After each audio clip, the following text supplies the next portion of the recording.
They didn't answer our signal. They sent us coordinates. The control room at Nevada Deep Space Array went silent at 03:17 a.m. Dr. Ethan Cross stared at the screen. The return transmission wasn't random noise. It wasn't cosmic radiation. It was structured, mathematical, deliberate. 3 repeating pulses, followed by a data string. Coordinates, not somewhere in the galaxy. On Earth. Silence filled the room. No one breathed. We never told them where we were, whispered technician Laura Mendez. That was the problem. The message came exactly 8 minutes after NASA's experimental broadcast aimed toward Proxima Centauri, the most powerful signal humanity had ever sent into deep space. We said, "We are here." They replied, "We know." Ethan's fingers trembled over the keyboard. He isolated the frequency. It wasn't coming from space anymore. It was bouncing, reflecting, inside Earth's orbit. That's impossible, someone muttered. Unless something had already been here. The coordinates decoded slowly across the second monitor. California, a desert sector, restricted military zone. Ethan zoomed in further. The signal strengthened, not fading, amplifying, as if something underground was powering it. Laura stepped back. What if this isn't a reply? Ethan swallowed. What if it's a countdown? Suddenly every system screen flickered. The room lights dimmed for half a second, then stabilized. But the signal changed. The pulses grew closer together, faster, like a heartbeat. Ethan's internal dread became something heavier. Recognition. The data string updated. New coordinates layered over the old ones. Same latitude, different depth, below surface level. Exactly 1.7 kilometers underground. There was no facility listed there, no research base, no bunker, nothing official. Which meant only one thing, classified. Ethan grabbed the secure red line phone and dialed Washington. He barely spoke before being interrupted. "We know," the voice on the other end said. That response chilled him more than the signal. "You're not authorized to continue monitoring," the official continued. "Shut it down immediately." "Sir," Ethan replied, staring at the increasing pulse rate. "It's accelerating." Silence. Then a quiet sentence that didn't sound like an order. It sounded like fear. You were never supposed to receive it. The line went dead. At that exact second, the signal stopped. Flatline. The entire transmission vanished. No trace. No residual frequency, like it never existed. Except one last file had auto-downloaded onto Ethan's terminal. Unlabeled. Encrypted. Timestamped 12 hours in the future. Laura looked at him pale. That's not possible. Ethan clicked the file. The screen filled with a single still image. Earth, from orbit. But not empty. Thousands of small objects surrounded it. Perfect formation. Watching. And at the bottom corner of the image, a message, not in binary, not in code, in English. Signal received.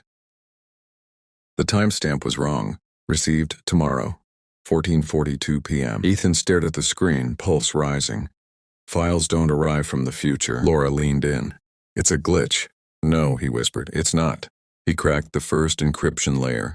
Military grade, not NASA, which meant this was expected. The still image expanded into motion. Earth rotated slowly in darkness. The objects weren't ships. They were massive structures, perfectly aligned, not orbiting, holding position. A cage. The timestamp jumped. 19:03 p.m. Tomorrow. A silent news banner flashed. Global communication failure.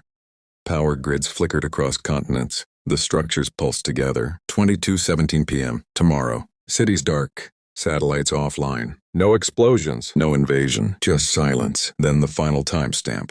23:59 p.m. Tomorrow. Static. And one clear frame. Something enormous rising from Earth's atmosphere. From inside the planet. Laura stepped back. That's not them. Ethan felt it instantly. It's us. Suddenly every monitor in the control room went black except his terminal. New text appeared. Live link established. The underground pulse returned. Stronger, steady, not from orbit, from the California coordinates, 1.7 kilometers below the surface. The emergency phone rang. Ethan answered. You opened it, the voice said calmly. What is under those coordinates? A pause. Project Deep Vault was never meant to respond. Respond to what? Another pause. To the signal we received 72 years ago. Ethan froze. That's impossible. We didn't send anything back then. The reply came cold. We didn't send the first signal. The line died. Seismic alerts flashed across his darkened console. Tremors. Origin 1.7 kilometers underground. Heat signatures. Metallic density. Movement. Slow. Awakening.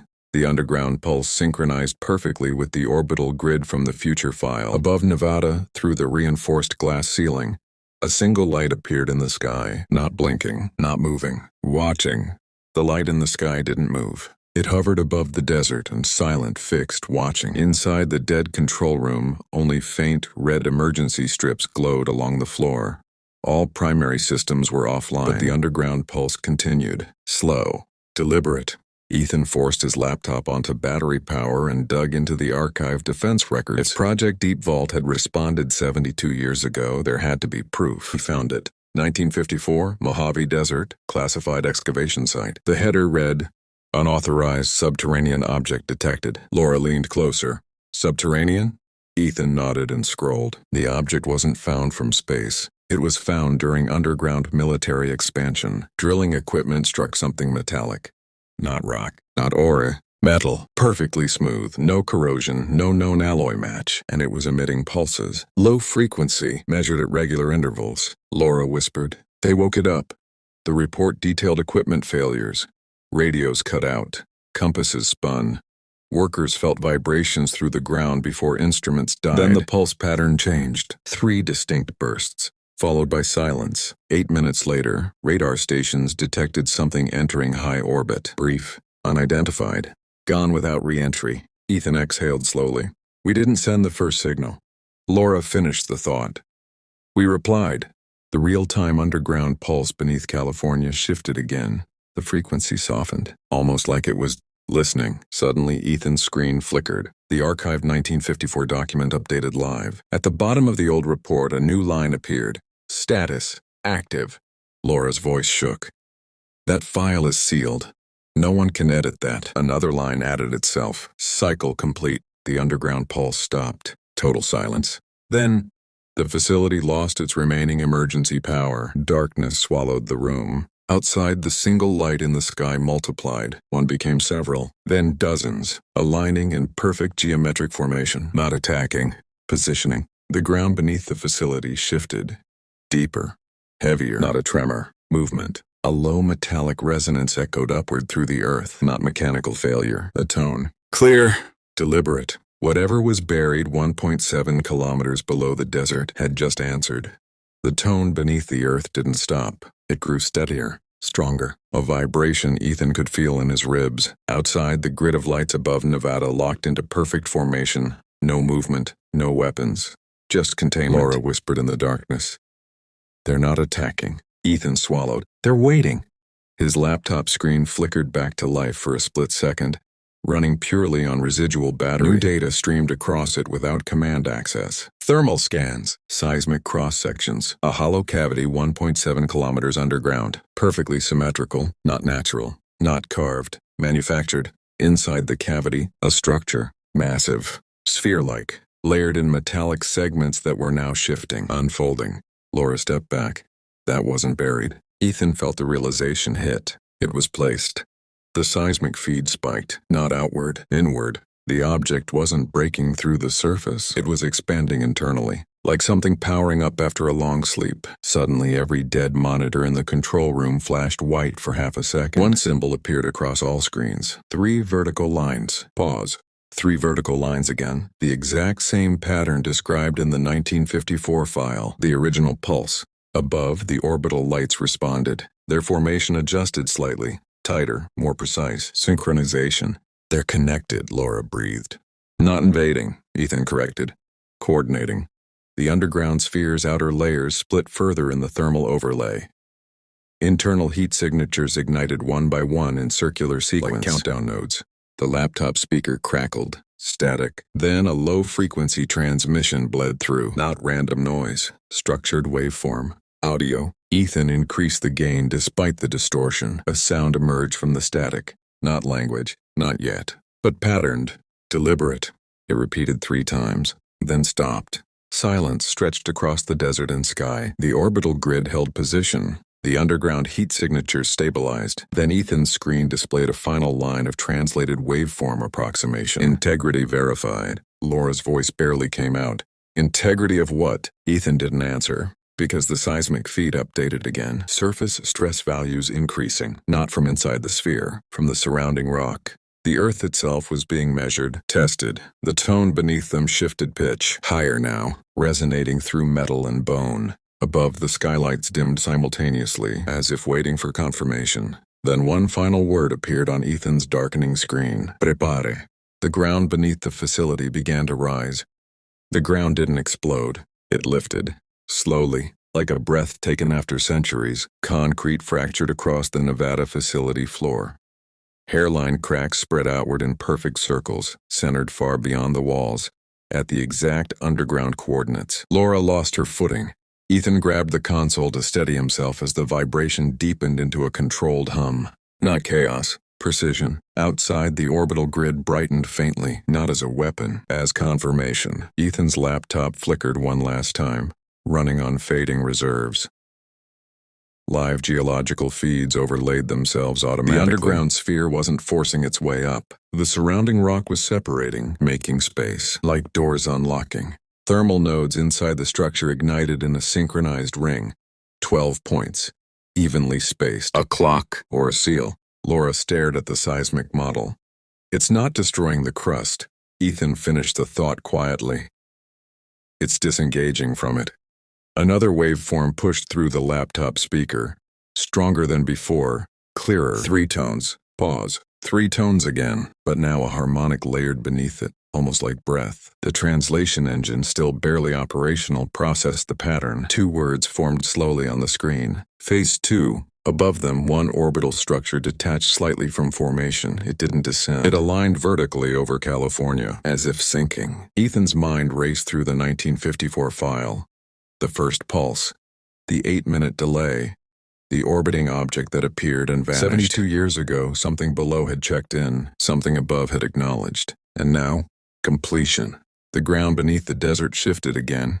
Not upward, outward, a massive circular depression forming silently across miles of restricted land. Sand rolled inward without wind, like gravity itself was adjusting. Laura's voice trembled. This wasn't an invasion. No. Ethan said, staring at the deepening geological anomaly. It was storage. The underground sphere split along a perfect equatorial seam. Light poured from the opening. Not fire, not plasma. White, clean, controlled. The orbital grid dimmed slightly in response. Monitoring. Waiting. On Ethan's screen, one final line replaced Phase 2. Custodians returning. His chest tightened. Returning, Laura whispered. That means...